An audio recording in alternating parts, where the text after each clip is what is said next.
ये लें सर आपकी चाय।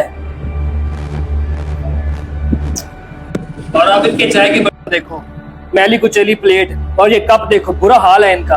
पता नहीं तुम कैसे पी लेते इन बर्तनों में चाय। फैज भाई आप चाय पी के तो देखें, बड़ी मजेदार चाय होती है। आप एक दो घोंट पिए तो सही। ये बर्तन देख के मेरा दिल तो नहीं कर रहा, लेकिन आप जिद कर रहे हैं इसलिए मैं पी लेता हूँ।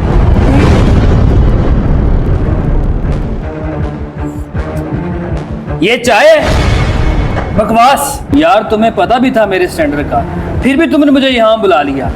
बड़ी गलती कर दी मैंने यहाँ पे आके, मुझे आना ही नहीं चाहिए था। फैज भाई ये छोटा सा होटल है, कोई 5 स्टार होटल थोड़ी है, और यहाँ का माहौल ऐसे होता है। और बेचारे पैसे कितने लेते हैं। आसिफ भाई पैसों की कोई टेंशन नहीं है, जितने मर्जी लग जाए, लेकिन माहौल तो कम से कम साफ सुथरा होना चाहिए। पहले भी काफी सारा टाइम वेस्ट हो चुका है, चलो चलते हैं यहाँ से। रुके भाई साहब, 1 मिनट बात सुने जरा। मैं